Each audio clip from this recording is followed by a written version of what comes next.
Assalamualaikum warahmatullahi wabarakatuh.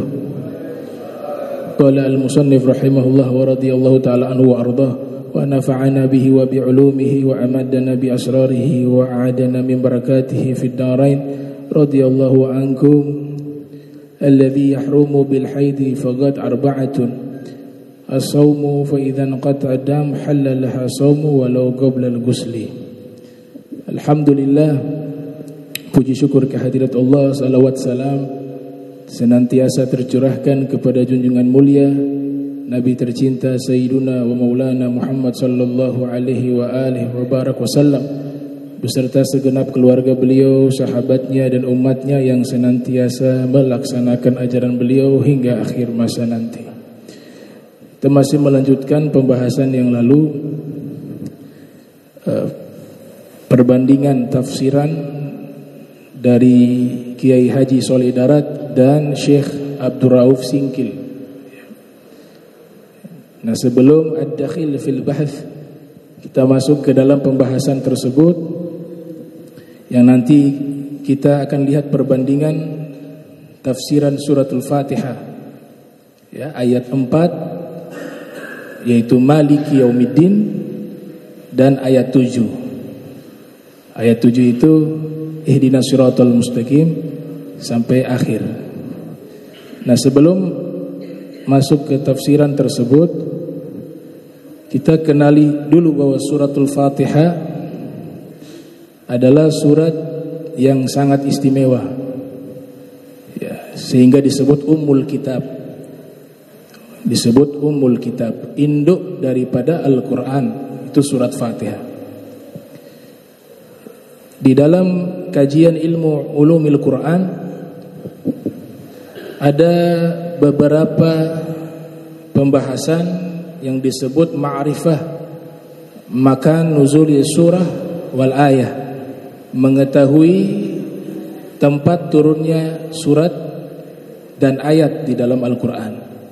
Itu jadi pembahasan di dalam ilmu ulumil Quran ya, di antaranya dijelaskan di dalam kitab Fununul Afnan karya Ibnul Zawzi Al-Baghdadi, lahir 510 Hijriah, wafat 597 Hijriah.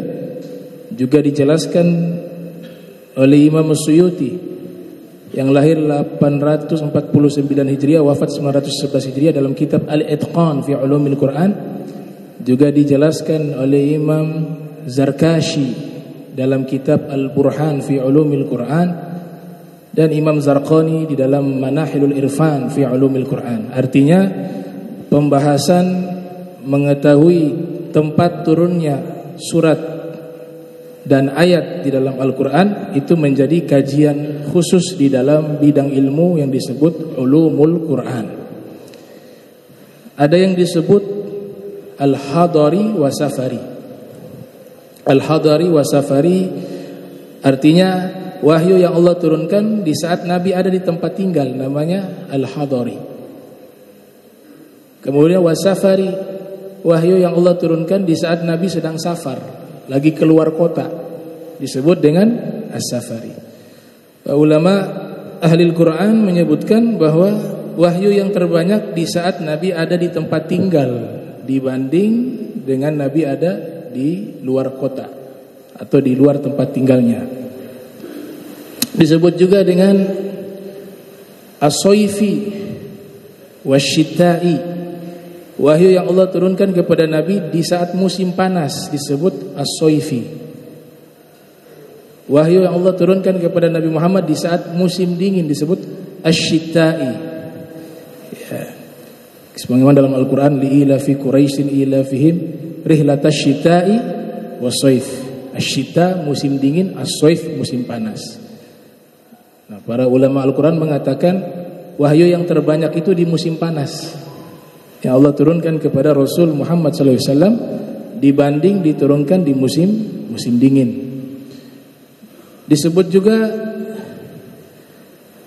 al-firashi wa naumi, wahyu yang Allah turunkan di saat Nabi sedang berada di tempat tidur disebut al-firashi. Ada wahyu yang Nabi dapatkan di saat Nabi tidur, yaitu bermimpi, disebut an-naumi. Wahyu ketika Nabi bermimpi lebih banyak dibanding Nabi berada di tempat tidur, al-firashi. Sebagian ulama tawakuf, tidak mengeluarkan pendapat, ya, karena mereka serahkan ilmunya kepada Allah. Tidak tahu di saat Nabi tidur dalam mimpi wahyu yang beliau dapat apakah lebih banyak atau di saat di tempat tidur. Itu mereka memilih tawakuf, tidak memberikan komentar. Nah, saya memilih pendapat kedua. Allahu alam mana yang lebih banyak wahyu yang Allah berikan kepada Nabi di saat beliau bermimpi ataukah di tempat tidur. Ada juga disebut as-samai dan al-ardi. As-samai wahyu yang Allah berikan kepada Rasul di saat Nabi berada di langit. As-samai. Dan itu paling banyak ketika peristiwa Al-Isra wal Mi'raj. Al-ardi di saat Nabi berada di bumi. Al-ardi.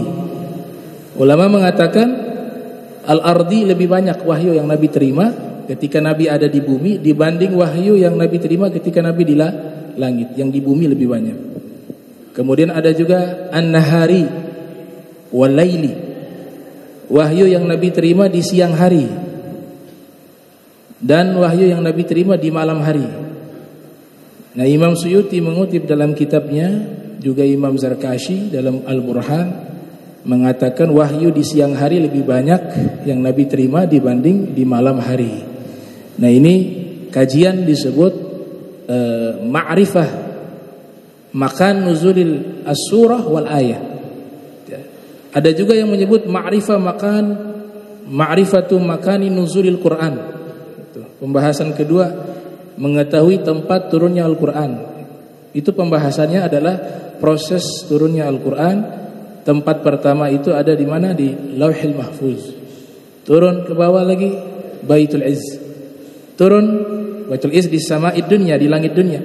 Turun lagi ke bumi kepada Rasulullah SAW. Itu namanya makanu nuzulil Quran, tempat turunnya Al-Quranul Karim. Yang menarik, Suratul Fatihah ini disebutkan oleh Rasulullah, Allah turunkan ketika Nabi ada di Arsy. Satu riwayat dikatakan bahwa Nabi ketika berada di Al-Arsy itu Allah turunkan kepada Rasul Suratul Fatihah. Nah, nama Al-Arsy itu tidak dibahas di dalam kajian ulumul Quran. Sampai sekarang belum ada ulama ulumul Quran yang menamakan, oh ini Al-Arsy, ya, turun di Arsy. Padahal di dalam hadis ada dua surat yang secara khusus Allah turunkan itu bukan di langit, bukan di bumi, tapi Allah wahyukan langsung kepada Nabi di Arsy-nya Allah. Ada dua surat. Kemudian ada dua ayat. Maksudnya dua ayat ini beberapa potongan ayat, ya. Ini kami temukan di dalam hadis riwayat Imam Ad-Dailami di dalam kitab Musnad Firdaus. Rasul bersabda, unzilat, ya, arba'un unzilat min kanzin tahtal arsh. Ada 4 yang diturunkan kepada Nabi dari gudang simpanan yang berada di bawah arsy. Yang pertama Ummul Kitab, surat Fatihah. Yang kedua Ayatul Kursi, ayat kursi. Itu khususnya diturunkan di arsy kepada Nabi Muhammad SAW. Yang ketiga Khawatim Al-Baqarah. Khawatim Al-Baqarah bagian belakang surat Al-Baqarah itu. Amanar Rasul bima unzila ilaihi min rabbil mu'min kullun amana billahi wa malaikatihi wa kutubihi wa rusulihi la nufarriqu baina ahadin min rusuli wa qalu sami'na ila akhir ayat. Itu Khawatimul Baqarah di arsy Allah turunkan. Nabi yang terima. Kemudian yang terakhir Al-Kautsar. Inna a'tainaka al-kautsar fashalli li rabbika wanhar inna syani'aka huwal abtar. Ada riwayat di dalam Musnad Firdaus, ini diturunkan di arsy. Tapi tidak ada tuh yang menamakan ini sebagai Al-Arsy, enggak ada. Dinamakan saja di nama yang baru oleh ulama-ulama mutakhirin, mengatakan ada istilah baru namanya surat ini, surat Fatihah masuk kepada kelompok Al-Arsy. Surat yang Allah turunkan di saat Nabi Muhammad berada di Arsy, Al-Arsy. Kemudian ini surat, kalau kita telusuri ada satu surat, surat Al-Hijr ayat 87. Di situ kan Allah Ta'ala berfirman, walaqad atainaka sab'an minal mathani wal qur'ana al-azima. Sungguh kami telah berikan kepadamu 7 pujian dan Al-Quran yang agung. Sab'al mathani di sini menurut Imam Ali bin Abi Thalib wal Imam Hasan al-Basri wa Sayyidina Umar bin Khattab wa al-Imam Qatada wa al-Imam Sa'id bin Zubair, ya, para ulama sahabat dan tabi'in ini, mereka sepakat yang dimaksud 7 pujian di surat Al-Hijr ayat 87 itu adalah suratul Fatihah. Yang menarik di sini, satu tafsiran mengatakan kenapa Allah pisahkan surat Fatihah dan Al-Quran, padahal surat Fatihah itu bagian juga dari Al-Quran. Nah, pendapat pertama ini menyatakan karena turunnya berbeda dan penyimpanan surat Fatihah itu dipisahkan dengan penyimpanan surat-surat di dalam Al-Quran yang lain. Jadi sama-sama di Lauhil Mahfuz, tapi surat Fatihah ini punya berangkas khusus. Surat-surat Al-Quran yang lain, 113 surat yang lain, punya berangkas yang terpisah dengan surat Fatihah. Makanya ketika firman ini turun, Allah pisahkan, sungguh telah kami berikan kepadamu surat Al-Fatihah, sab'an minal mathani, dan Al-Quran yang agung. Pendapat kedua menyatakan waw di sini dimaksudkan adalah ma'iyah, disertakan. Jadi waw diartikan disertakan. Jadi kalau diterjemahkan, sungguh kami telah berikan kepadamu wahai Nabi Muhammad surat Al-Fatihah besertanya Fatihah termasuk juga beserta Al-Quran. Sehingga diterjemahkan pakai kata wawnya dihapus. Sungguh kami telah berikan kepadamu surat Fatihah bagian daripada Al-Quran. Bagian daripada Al-Quran. Itu terjemahan tafsiran yang lain. Tapi yang menarik di sini, Al-Fatihah ini khususnya Allah turunkan kepada Nabi di Arsy. Ketika Nabi berada di Arsy. Para ulama ahli Al-Quran tentunya ada yang berpendapat bahwa surat Fatihah Makkiyah, surat yang tergolong sebagai surat Makkiyah. Makkiyah itu artinya di saat Nabi belum hijrah, kemudian Allah berikan wahyu kepadanya, disebut Makkiyah. Memang ada 3 pendapat ya. Ada yang mengatakan kalau khitabnya kepada Ahlul Makkah itu disebut Makkiyah, kalau khitabnya kepada penduduk Madinah disebut Madaniyah. Ada yang berpendapat bahwa ketika Nabi ada di Makkah turun wahyu, maka namanya Makkiyah. Ketika Nabi sedang berada di Madinah turun wahyu saat itu, namanya Madaniyah. Ada pendapat ketiga, sebelum Nabi hijrah semua surat yang Allah wahyukan disebut Makkiyah. Sesudah Nabi hijrah semua surat yang Allah turunkan namanya Madaniyah. Karena nanti ada satu kasus, Nabi sudah di Madinah, sudah hijrah, tapi Nabi kembali lagi ke Makkah, Fathul Makkah, di situ ada wahyu yang turun juga, tapi dinamakan Madaniyah karena menggunakan pendapat ini sesudah hijrah gitu. Tapi yang luar biasa, Arsy itu gak ada. Nah, kami baca di beberapa kutub tafsir, kitab-kitab tafsir, iddah kutub tafsir seperti tafsir Al-Baghawi, ya, Imam Baghawi lahir 433 Hijriah, wafat 510 Hijriah. Juga kami baca di kitab Jami'ul Bayan karya Imam At-Tabari, lahir 224 Hijriah, wafat 310 Hijriah. Kami baca juga di kitab At-Tafsir Al-Kabir karya Imam Fakhruddin Ar-Razi, ya, lahir 544 Hijriah, wafat 606 Hijriah. Kesimpulannya menarik. Kesimpulannya adalah bahwa suratul Fatihah ini diturunkan sebanyak 3 kali. Makanya ulama lain berpendapat Fatihah ini Makkiyah, yang lainnya berpendapat gak Madaniyah. Ya. Golongan para sufi falsafi mengatakan Arsyiyah. Bukan Madaniyah, bukan Makkiyah, tapi Arsyiyah. Nah, kita simpulkan semua punya riwayat. Ya, yang berpendapat Makkiyah punya riwayat. Yang berpendapat Madaniyah punya riwayat. Yang berpendapat Arsyiyah juga punya riwayat. Maka kita ambil kaidah ilmu mantik itu mengatakan bahwa ta'arud khulfu qadiyatain fi kaifin wa sidqu wahidin amrun kufi. Kalau ada 2 riwayat yang bertentangan, pasti salah satunya salah dan satunya benar. An-naqid wal manqud, pasti salah satunya ada yang salah. Tidak mungkin 2 hal yang berbeda kemudian dua-duanya benar. Tapi kita ambil jalan tengah. Ulama hadis punya metode namanya menggabungkan nas. Kama qala Imam Nawawi 631 Hijriah, wafat 676 Hijriah, idza ta'aradat ar-riwayatani fasunna al-jam'u bainahuma.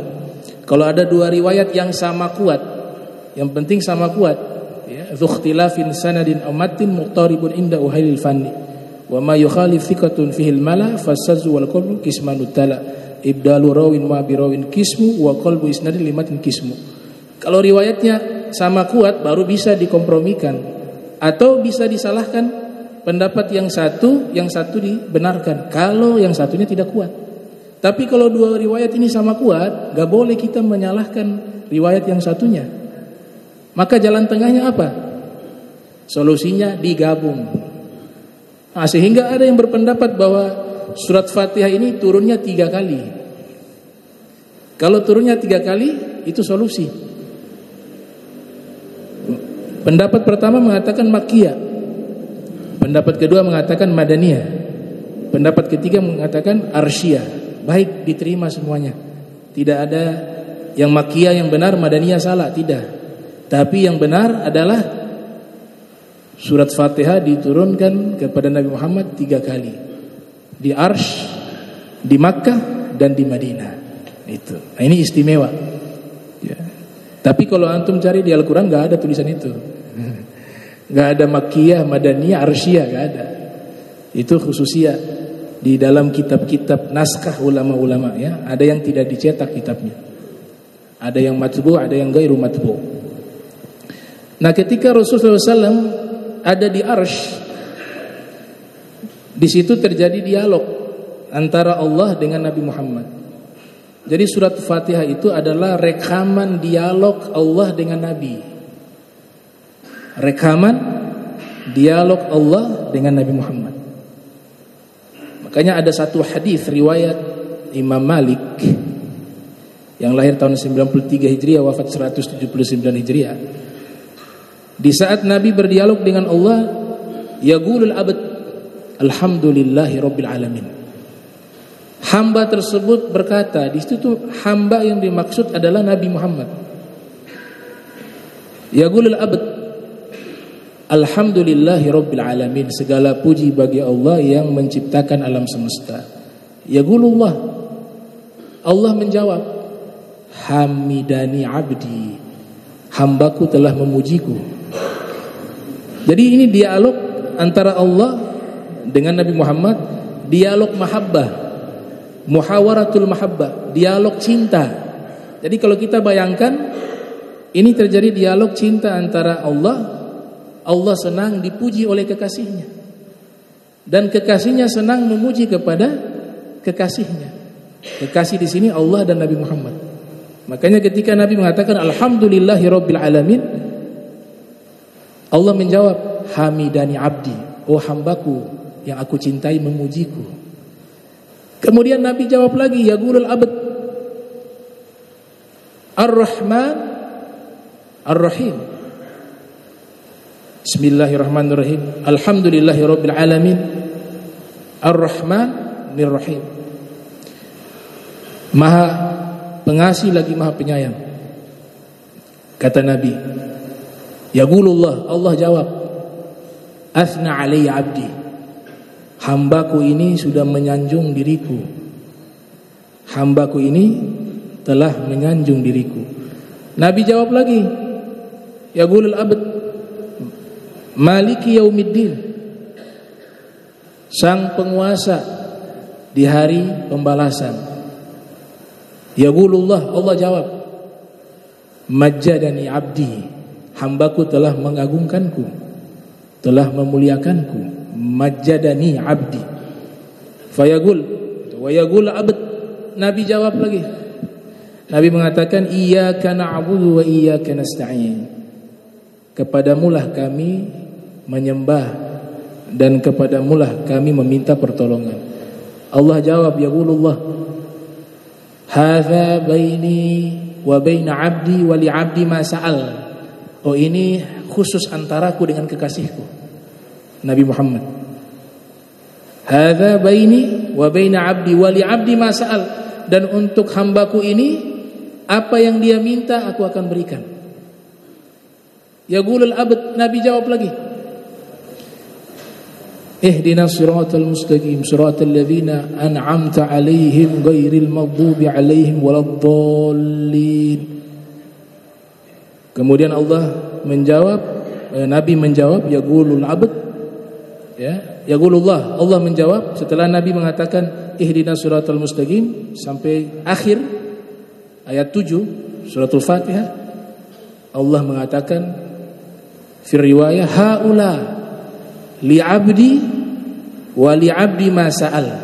Semua permintaannya tadi, minta diberikan petunjuk, diberikan nikmat, ke jalan yang lurus, sudah aku berikan kepada hambaku ini.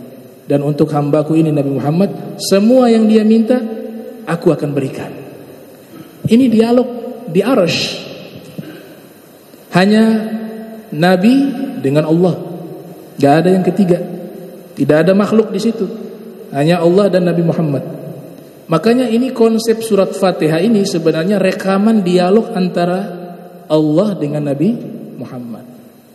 Maka jangan salah paham, jangan salah paham. Likulli ayatin minha zahirun wa batnun. Setiap ayat dalam Al-Quran ada yang zahir, ada yang batin. Setiap ayat dalam Al-Quran ada yang zahir, ada yang batin. Ada yang tersurat, ada yang tersirat. Ada yang ma'nawi, ada yang hissi. Riwayat Ibnu Hibban dalam kitab sahihnya, Nabi mengatakan likulli ayatin minha zahirun wa batnun. Setiap ayat ada makna zahir, ada makna batin. Demikian juga suratul Fatihah. Suratul Fatihah kalau kita pahami secara zahir, hanya diperintahkan kita baca, wajib di dalam salat. Riwayat Imam Bukhari yang lahir 194 Hijriah, wafat 256 Hijriah, Rasul bersabda, la sholata liman lam yaqra bi Fatihatil kitab. Tidak ada solat bagi orang yang tidak membaca suratul Fatihah. Tidak ada solat. Nah, makna tidak ada solat, tidak sah solat tersebut, terkecuali dia harus membaca surat Fatihah. Kalau tidak membaca surat Fatihah, solatnya tidak sah. Ini kesepakatan 3 mazhab. Kalau pendapat Abu Hanifah, surat Fatihah itu dianjurkan tapi tidak wajib. Mengganti surat yang lain masih sah. Tapi yang kesepakatan 3 mazhab mengatakan tidak akan sah solat fardan atau nafla, baik solat wajib ataupun sunnah, terkecuali harus dibaca surat Fatihah. Saya katakan ini maknanya ada yang zahir, ada yang batin. Ketika Nabi katakan tidak sah solat bagi orang yang tidak membaca surat Fatihah, itu makna zahir, bahwa ketika seorang solat dia wajib membaca. Kalau membaca, Imam Nawawi dalam kitab At-Tibyan fi Adabi Hamalatil Quran yang lahir 631 Hijriah, wafat 676 Hijriah, mengatakan Man lam yusmi' nafsahu qira'atahu la tasihhu salatuhu. Siapa yang tidak memperdengarkan bacaan Fatihahnya itu di telinganya dia, maka solatnya tidak sah. Baik solatnya jahar maupun sir. Maksudnya begini, solat zuhur, solat asar, sekalipun sir, kita imam dan makmum wajib baca, gak boleh dalam hati tanpa dibacakan. Paling minimal kita mendengar sendiri apa yang kita baca, terutama rukun qauli, salah satunya suratul Fatihah. Imam Nawawi mengatakan kalau tidak mendengarkan dirinya dari bacaan suratul Fatihah, la tasihhu salatuhu, salatnya tidak sah. Itu bisa dilihat di kitab At-Tibyan. Ini makna zahir, harus dibaca. Gak boleh gak ada suara. Yang namanya baca itu harus ada gerakan lidah dan harus ada sautun, suara. Dalilnya yang paling sederhana itu adalah sahabat meriwayatkan Nabi baca surat Fatihah. Sahabat tahu bahwa surat Fatihah itu wajib dengan dua hal. Satu, karena sabda Rasul mengatakan tidak sah salat kecuali tidak sah salat bagi orang yang tidak membaca surat Fatihah. Mereka tahu ini dalil, oh berarti Fatihah itu harus. Tapi ada juga yang riwayat ini tidak sampai kepada mereka, tapi mereka tahu bahwa surat Fatihah itu wajib dibaca dalam salat. Karena apa? Setiap kali mereka salat di belakang Rasul, Nabi selalu membaca surat Fatihah. Sekiranya kalau Nabi bacanya dalam hati, dari mana mereka tahu Nabi sedang baca surat Fatihah? Di saat sholat sir. Mereka bisa riwayatkan Nabi membaca surat Fatihah dalam sholat dan menetapkan wajib, karena setiap kali mereka sholat di belakang Nabi, mereka mendengar bacaan surat Fatihah dari lisan Nabi Muhammad. Berarti dibaca. Kalau Nabi tidak baca, mana mungkin mereka tahu Nabi sedang membaca surat Fatihah? Itu makna zahir. Makna batin, bahwa surat Fatihah dalam solat itu jangan kita hanya fokus kepada bacaan, tapi kita harus masuk ke satu wilayah sedang dialog dengan Allah. Makanya domirnya mukhatab. Domir mukhatab, kamu itu artinya apa? Sedang ajak dialog. Karena surat Fatihah ini adalah rekaman dialog antara Allah dengan Nabi Muhammad, maka konsepnya ini berlaku di solat kita adalah kita bukan hanya sekedar membaca, tapi di saat itu kita sedang berdialog dengan Allah. Telusuri makna bahasa. Kata qara'a yaqra'u Qur'anan itu bukan hanya maknanya membaca, tapi maknanya menghimpun. Maknanya menghimpun. Apa diartikan menghimpun di sini? Menghimpun bacaan dan dialog. Bukan hanya baca. Sekalipun secara fikih sah, tapi rasanya akan hilang. Rasa itu hilang. Kami baca di Al-Qamus Al-Muhit, kamus karya Fairuz Abadi. Fairuz Abadi ini guru daripada Ibnu Hajar Al-Asqalani. Beliau nanti hijrah ke Zabid, ya, ke kota Zabid, sehingga dianggap sebagai ulama Zabid juga. Namanya Imam Fairuz Abadi. Ketika menerangkan kosakata qara'a yaqra'u Qur'anan, kita biasa terjemahkan membaca. Di situ beliau mengartikan dengan arti yang berbeda, bukan hanya makna membaca, tapi jama'ah wa dhamma ba'duhu ila ba'din. Qara'a itu artinya menggabungkan, menghimpun. Inna 'alaina jam'ahu wa Qur'anah fi surah Al-Qiyamah. Di surat Al-Qiyamah itu Allah Ta'ala berfirman, Inna 'alaina jam'ahu wa Qur'anah. Sesungguhnya atas kamilah dikumpul dan dihimpun. Di situ pakai kata Qur'anah, artinya menghimpun. Sehingga filosofi yang tersembunyi atau sir yang tersembunyi. Kenapa surat Fatihah saja yang wajib dibaca dalam sholat? Karena kita ingin mengulangkan kembali rekaman dialog antara Allah dengan Nabi Muhammad. Sehingga harus kita himpun antara bacaan dan al-muhawarah. Al-muhawarah dialog. Makanya perhatikan domir di situ pakai kata ka. Kepadamulah, bukan kepadanya. Kalau kepadanya jauh. Regulasi ilmu bahasa Arab dan ilmu bahasa lainnya, bukan hanya bahasa Arab, bahasa lainnya. Kalau dia itu lil ghaib, sesuatu yang tidak ada di hadapan kita. Orangnya tidak ada di hadapan kita, makanya pakai kata dia. Dia sudah makan belum? Dianya ada tidak? Enggak ada. Karena dia tidak ada di hadapan kita, maka kita menggunakan kata dia. Oh, dia ada makan tadi. Oh, dia tidak hadir tadi.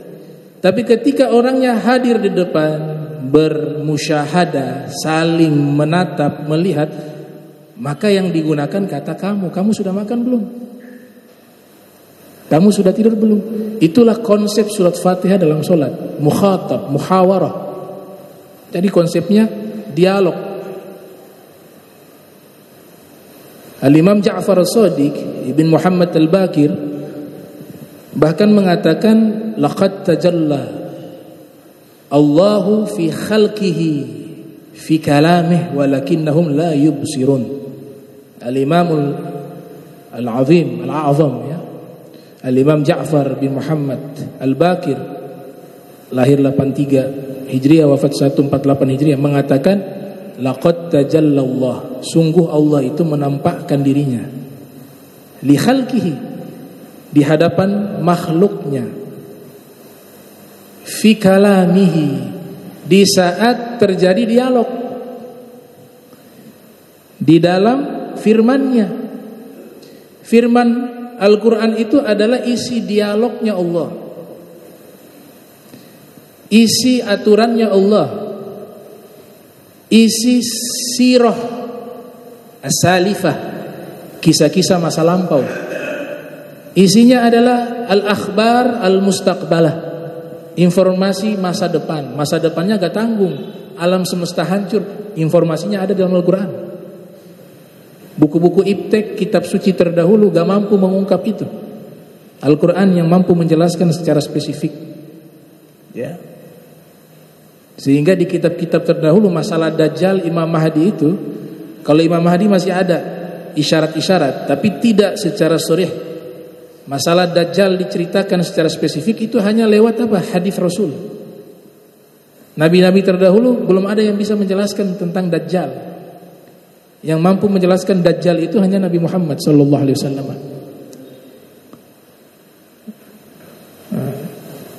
Kalau dipraktekkan akan terasa beda. Kalau Fatihah itu konsep yang kita baca adalah dialog kepada Allah, dengan hanya sekedar membaca rasanya pasti akan beda.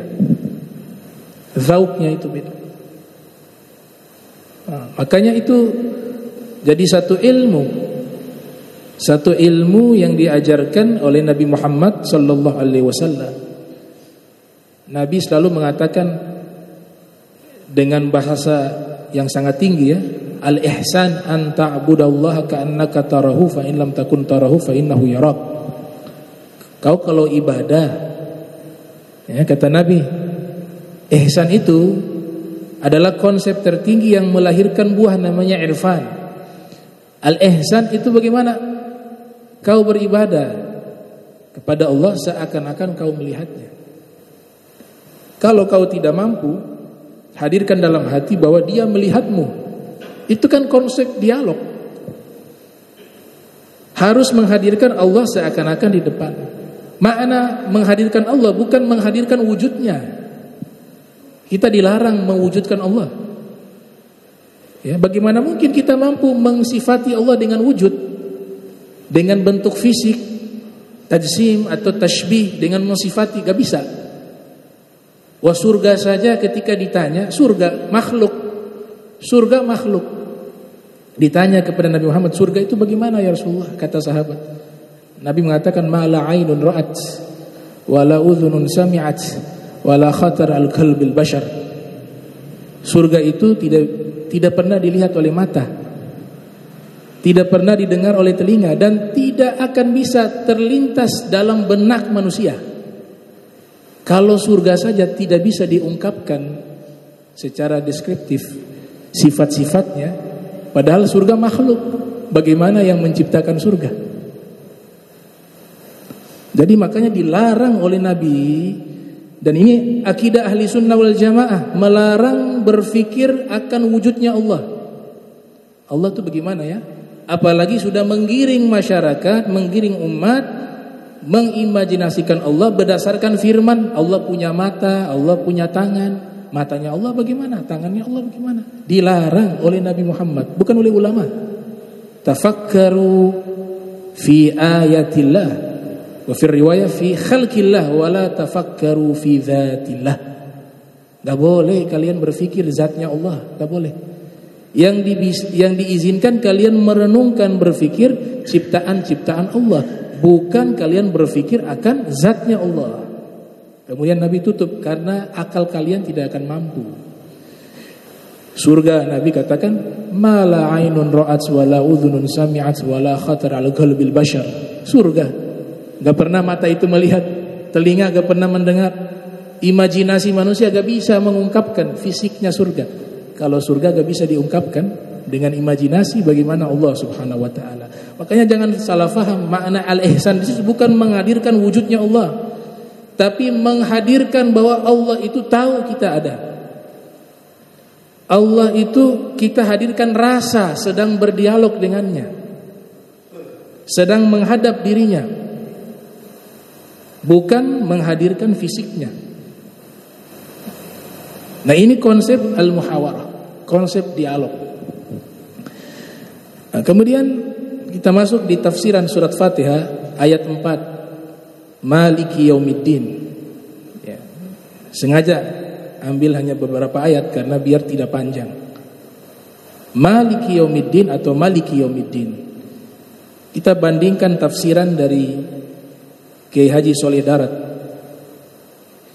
Pertemuan lalu sudah dibahas, Kiai Haji Soleh Darat ini adalah guru dari Kiai Haji Hashim Asy'ari dan Syekh Ahmad Dahlan, pendiri Muhammadiyah, dan Ibu Kartini.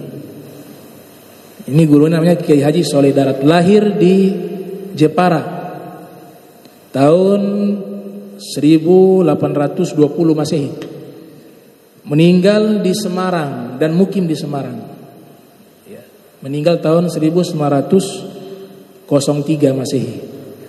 Beliau mensyarahi Jauharut Tauhid juga sangat luar biasa.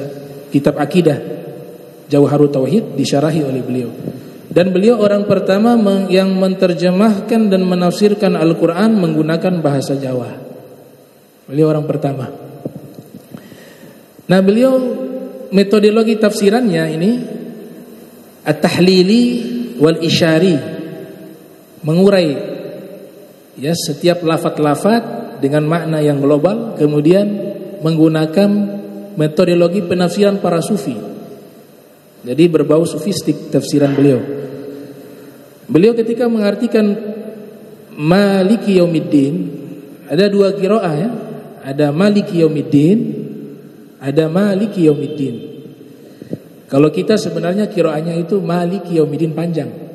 Kita ini di Indonesia qiraahnya mazhabnya kepada Imam Asim riwayat Hafiz.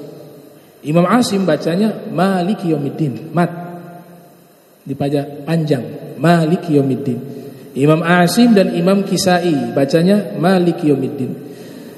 Sisanya para ahli qiraah Ibnu Amir, Imam Nafi, Abu Amir, Ibnu Katsir, Imam Hamzah. Nah, mereka bacanya pendek, Maliki Yaumiddin. Maliki Yaumiddin. Al-Habib Ali Al-Habsyi menggabungkan dua qiraah itu. Rakaat pertama dalam salat bacanya panjang, Maliki Yaumiddin. Di rakaat kedua dibacanya pendek, Maliki Yaumiddin. Dapat dua qiraah tersebut. Kemudian kosakata Malik di tafsir Jalalain ya, Imam Suyuti dan Jalaluddin Al-Mahalli mengartikan kata Malik itu adalah menguasai al-amru kulluha fi yaumiddin, menguasai dan memiliki seluruh perkara yang ada di hari kiamat. Jadi menguasai, maknanya kalau diterjemahkan oleh guru-guru kami, kata Malik itu artinya adalah memiliki. Tapi kalau panjang, maliki, menguasai. Sehingga mereka katakan ini sifat musybihat, ini isim fa'il. Kalau memiliki, menguasai sudah pasti memiliki.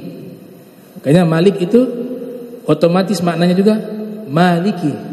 Yang pendek Malik dengan maliki otomatis sama. Dia memiliki berarti juga menguasai. Tapi kalau yang menguasai belum tentu memiliki. Sehingga mereka mengatakan kalau Malik sudah pasti Malik.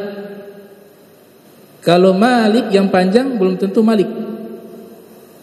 Itu perbedaan kosakata antara Malik dengan Malik, ya. Bisa dibayangkan, ya? Ya, kalau itu dia panjang tuh Malik Yaumiddin. Tapi di surat An-Nas gak boleh panjang. Surat An-Nas dilarang dipanjangkan, dia hanya bisa pendek. Qul a'udzu birabbin nas, Malikin nas. Cepat-cepat di situ Malikin nas. Jangan Malikin nas, khata' fil qiraah. Enggak boleh panjang di situ. Wa ahli qiraah yang mereka sangat tegas mengatakan qad hurima al-mad fi hadhihi al-qiraah. Sudah kita orang awam dah. Kalau untuk kalangan mereka yang ahli qiraah hukumnya dosa kalau memanjangkan mad di surat An-Nas, kata Malik tersebut. Sesama ulama ahli qiraah. Kita kan orang awam. Orang awam kita gak paham ilmu begini. Bagi kita ya Malik wa Malik sama. Tapi bagi mereka enggak. Undang-undangnya surat An-Nas itu haram dipanjangkan, kata Malik. Berbeda dengan suratul Fatihah, ada dua riwayat. Bahkan kalau riwayat yang sahih ada yang baca Malik pakai ya, Maliki Yaumiddin. Jadi tiga, Maliki Yaumiddin, Maliki Yaumiddin, Maliki Yaumiddin. Tapi ini al-qiraah as-sazah, ya, bacaan yang cacat, bermasalah sehingga tidak digunakan. Yang kuat dua ini. Ini juga dari hadis Nabi. Jadi Nabi mengajarkan, di situ riwayat Imam Tirmidzi dalam sunannya yang lahir 209 Hijriah, wafat 279 Hijriah, bahwa Sayyidina Abu Bakar, Sayyidina Umar dapat riwayat bacaan ini. Kata Malik di surat Fatihah ada yang panjang, ada yang pendek. Maliki dan Maliki. Kalau digundulkan, dia punya kosakata mirip-mirip dengan beberapa kosakata lain. Malak. Malakun artinya apa? Malaikat. Mulkun, kerajaan. Malikun, panjang, yang menguasai. Malikun, raja. Milkun, memiliki. Kosakatanya sama. Ya, Malikun, Malakun, Mulkun, Milkun, Malikun. Kemudian dikatakan di sini Malik wa Maliki artinya menguasai hari kiamat. Tafsiran Syekh Soleh Darat, ini Yaumiddin artinya yaumil jaza, bukan hari agama, ya. Ad-din itu kan terjemahan biasanya artinya agama. Tapi makna di surat Fatihah bukan hari agama, bukan. Tapi hari pembalasan, Yaumiddin, Yaumaddin, ya. Maliki Yaumiddin dibaca majrur. Maliki Yaumiddin artinya Maliki Yaumil Jaza wal Hisab, yang menguasai hari pembalasan.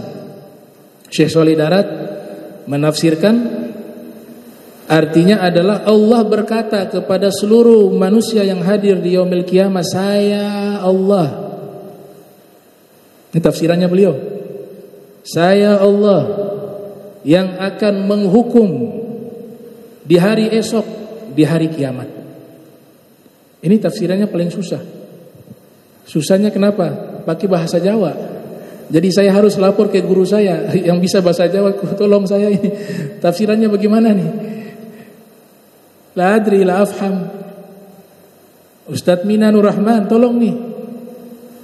Ini kitab tafsir yang selama ini saya baca yang paling susah ini. Kenapa, Bib? Pakai bahasa Jawa. Tulisannya Arab pegon tapi bahasa Jawa. Dari awal sampai akhir gak paham. Minta tolong kepada guru saya. Tolong terjemahkan tafsirannya. Kitab Faidur Rahman. Oh, artinya ini, Bib. Wah. Beliau paham, beliau orang Jawa. Artinya adalah Allah menyatakan di tafsiran Maliki Yaumiddin, saya Allah yang akan menghukum siapapun. Manusia, jin, iblis, semuanya dapat hukum. Kalau ada riwayat mengatakan hewan juga dihukum, sebagian ulama ya, ada Al-Habib Hasan bin Ali As-Sagaf mengkritik hadis itu. Maksudnya tidak ada kerjaan Allah sampai masalah kambing, tanduk dihisap lagi. Toh mereka tidak taklif, kenapa harus ada hisap kepada mereka? Hewan kan tidak kena hukum. Ini riwayat, memang riwayat ada yang termaktub dalam hadis-hadis sahih ya. Tapi diteliti juga oleh ulama-ulama yang punya kepakaran ilmu, keluasan ilmu. Mereka mengatakan ini riwayat sanadnya bermasalah, matannya bermasalah. Apa urusannya Allah kambing dengan kambing hisab? Fir riwayat kan saling tanduk tuh. Ini yang kambing ini pernah tanduk di dunia, di akhirat diulangkan kembali lagi. Ini balas ditanduk. Logika sederhananya mereka gak dapat hukum. Kambing gak kena hukum halal haram. Allah ciptakan memang tanpa akal. Lantas kenapa tanpa akal kok dihisab? Itu yang dikritik. Tapi kalau mau percaya riwayat itu gak apa-apa. Silakan saja. Karena memang ada di dalam hadis kitab-kitab sahih ya. Cuma itulah ulama-ulama ya, mereka punya penelitian khusus tentang masalah itu. Jadi Allah katakan saya yang akan balas, akan menghukum siapapun di hari esok, di hari kiamat, dan saya akan menyelamatkan kalian dari musuh-musuh kalian. Nah, ini kalimat yang menarik nih tafsirannya. Menyelamatkan kalian dari musuh-musuh kalian di hari kiamat. Artinya apa? Kalau kita analisa lebih dalam lagi, musuh-musuh kita ini kan yang jelas dalam Al-Quran itu disebut syaitan. Wala tattabi'u khutawati syaitan innahu lakum aduun mubin. Jangan kalian ikuti langkah-langkah syaitan, sesungguhnya syaitan musuh kalian yang nyata. Itu musuh yang pertama. Al-mansus fil Quran, dinaskan dalam Al-Quran. Musuh yang kedua Nabi katakan nafsu. Al-Quran juga mengisyaratkan itu. A'da aduwik nafsuka allati baina dzanbaik. Musuh yang paling besar bagi dirimu nafsumu. Ada musuh juga setan manusia. Jadi setan itu disebut syayatain. Syayatain. Al-ins wal jin. Setan ada dua, jin dan manusia. Yuwaswisu fi sudurin nas minal jinnati wan nas. Allah yang katakan setan itu ada dua, yang membisikkan kejahatan, baik dia manusia atau jin, namanya setan. Setan itu sifat, dia bukan makhluk. Kalau makhluk iblis dan jin. Ya sekali lagi ya, syaitan itu bukan makhluk. Artinya bukan makhluk yang berwujud, tapi dia sifat buruk. Jika dinisbatkan kepada jin yang jahat, sifat buruknya disebut syaitan. Manusia juga kalau punya bisikan-bisikan kepada orang, mengajak orang kejahatan, maka disebut juga syaitan manusia. Inilah musuh-musuh. Kenapa Allah katakan di hari kiamat aku selamatkan kalian? Kalian di sini orang-orang beriman. Kalian di sini orang-orang yang baik. Aku selamatkan kalian dari musuh-musuh kalian yang tadi. Kenapa? Ternyata mereka ini berwujud nanti di hari kiamat dan masih berusaha menyalahkan kita. Masih berusaha ingin menjerumuskan kita. Jadi kalau mereka masuk neraka, pengen ngajak juga manusia. Masa saya sendiri ya Rob, mereka juga. Nanti dibantah tuh dalam rekaman khutbahnya iblis dalam neraka. Itu ada rekamannya tuh. Iblis itu buat khutbah di dalam neraka. Gara-gara manusia-manusia yang dalam neraka ini protes, ya Allah, kami masuk neraka gara-gara iblis. Mereka yang goda.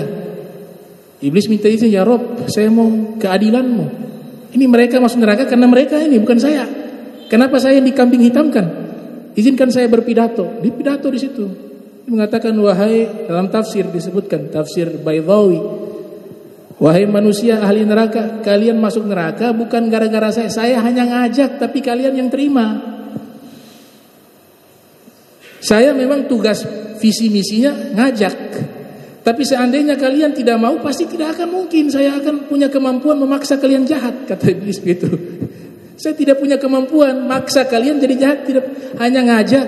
Tapi memang dalam hati kalian memang jahat, kalian terima ajakan itu. Jadi jangan salahkan saya. Kalian masuk neraka karena kalian, bukan saya, kata Iblis. Nah, ini diselamatkan kita dari musuh-musuh ini. Itu tafsirannya Kiai Soleh Darat. Subhanallah, orang-orang yang ada di mahsyar itu, ketika Allah nyatakan saya selamatkan kalian dari musuh-musuh kalian, maka Allah jauhkan mereka. Akhirnya kita yang ada di saf ashabil yamin, saf golongan kanan diistilahkan dalam Al-Quran, itu kan min ahlil jannah, min ahlil khair, wasabiquna, ya, thullatun minal awwalin wa thullatun minal akhirin. Dikesampingkan. Mereka terima kasih sama Allah. Ya Allah, Engkau Tuhan yang terbaik. Lantas apa yang bisa kami balas atas kebaikanmu? Bayangkan tuh di yaumil qiyamah. Itu tafsirannya Syekh Soleh Darat, ya. Tapi saya kembangkan dengan rujukan kitab tasawuf lain. Kata Allah, yang kalian balas atas kebaikan saya adalah iyyaka na'budu wa iyyaka nasta'in. Kalian sudah lakukan itu, menyembah kepadaku. Yang menarik di situ, lafaz surat Fatihahnya itu tetap berlaku pakai khitab. Iyyaka na'budu wa iyyaka, harusnya kan iyaya. Karena Allah sedang dialog dengan mereka. Yang kalian balas adalah kalian ibadah kepadaku dan kalian meminta pertolongan padaku. Tapi di saat itu dialognya iyyaka na'budu wa iyyaka nasta'in. Artinya apa? Bahwa dialog semacam ini dia ada sepanjang masa. Di saat kita di dunia, Allah ingin hadir di hadapan kita untuk berdialog dengan makhluknya. Dia berlangsung sampai yaumil qiyamah, berlangsung sampai nanti di surga. Itu. Jadi hamba-hamba yang baca surat Fatihah itu mengulang kembali kenangan indah dialog antara Allah dengan Nabi Muhammad sallallahu alaihi wasallam. Kita ulangi lagi dialog itu, Allah senang sekali. Allah cinta sekali gitu. Jadi kita kalau ingin senang dialog dengan Allah, Allah lebih senang dari itu. Kita curhat kepada Allah, Allah lebih senang daripada kita. Kita ingin dekat kepada Allah, Allah lebih senang hambanya dekat kepadanya. Itu filosofi dan tafsiran dalam dari Maliki Yaumiddin. Ini tafsirannya Kiai Haji Soleh Darat. Sekarang tafsiran Syekh Abdul Rauf Singkil Al-Fansuri, lahir 1615, wafat 1693 Hijriah di Aceh. Beliau yang menafsirkan Al-Quran menggunakan bahasa Melayu pertama kali. Kitabnya Turjamanul Mustafid. Syekh Soleh Darat bahasa Jawa pertama kali, tafsir dan terjemahannya. Kalau beliau metodologi tafsiran tahlili wal ijmali, jadi tekstual. Walaupun beliau seorang mursyid, ya, Tariqah Syattariyah yang berkembang di Asia Tenggara, itu orang pertama beliau yang mengembangkan. Namanya At-Tariqatu Asy-Syattariyah. Tapi penafsirannya lebih cenderung kepada metodologi para ahli hadis. Jadi Maliki Yaumiddin diartikan maharaja yang mengawasi dan memantau seluruh perkara yang terjadi di hari kiamat. Jadi Allah memantau, ya, semua perkara. Mulai dari apa yang wajib kita imani, ya, hari kiamat wajib diimani ada antu'mina billahi wa malaikatihi wa kutubihi wa rusulihi wa bil yaumil akhir wa bil qadari khairihi wa syarrihi minallahi subhanahu wa ta'ala. Rukun iman salah satunya beriman kepada hari kiamat. Dikembangkan oleh ahlul kalam, bukan hanya hari kiamatnya, tapi perkara-perkara yang ada di dalam hari kiamat itu. Apa itu? Ada al-hisab, perhitungan. Ada al-mizan, timbangan amal. Ada mahsyar, tempat perhimpunan. Ada apa lagi? Sirat. Kalau Mu'tazilah gak percaya sirat, gak ada tuh sirat-sirat. Ya, golongan Mu'tazilah. Jadi ada hisab, ada mizan, ada mahsyar, ada as-sirat. Sirat itu jembatan. Jembatan yang adakhu minasya'r wa ahaddu minasayf. Lebih halus dari sehelai rambut dan lebih tajam dari pedang. Kalau di salah satu kitab Daqaiqul Akhbar, kalau tidak salah nama kitabnya, Daqaiqul Akhbar, di situ menyatakan perjalanannya 3000 tahun. 1000 tahun lurus, 1000 tahun tanjakan, 1000 tahun turunan. Tapi kalau orang-orang ahli jannah ini punya kelas, ya. Ada yang terbang, ada yang seperti kilat tahu-tahu sampai. Ada yang terbang, ada yang lari, ada yang jalan, ada yang merayap, ada yang mau jatuh, berpegang naik lagi, jatuh, berpegang naik lagi, begitu. Ada yang jatuh, kalau jatuh neraka jahanam. Ada fil jahim. Fil riwayah, batu kalau dijatuhkan dari jembatan Sirat ke bawah 70.000 tahun baru terdengar suaranya. Sampai di dasarnya 70.000 tahun. Itu beberapa riwayat terkait masalah tersebut. Nah, ini perbandingan tafsiran antara Syekh Shalih Darat dan Syekh Abdul Rauf Singkil. Insyaallah kita lanjutkan tafsirannya di pertemuan berikut. Allahumma jam'ana hadza jam'a marhuma wa tafarraqan ba'da tafarruqan ma'suma wa la tajal minna wa la minna syai'an mahruma. Subhanaka bihamdika asyhadu an astaghfiruka wa atubu ilaik. Wa sallallahu alaihi Muhammadin wa ala alihi wa sahbihi wa barik wa sallam. Wa lakum minkum wassalamu alaikum warahmatullahi wabarakatuh.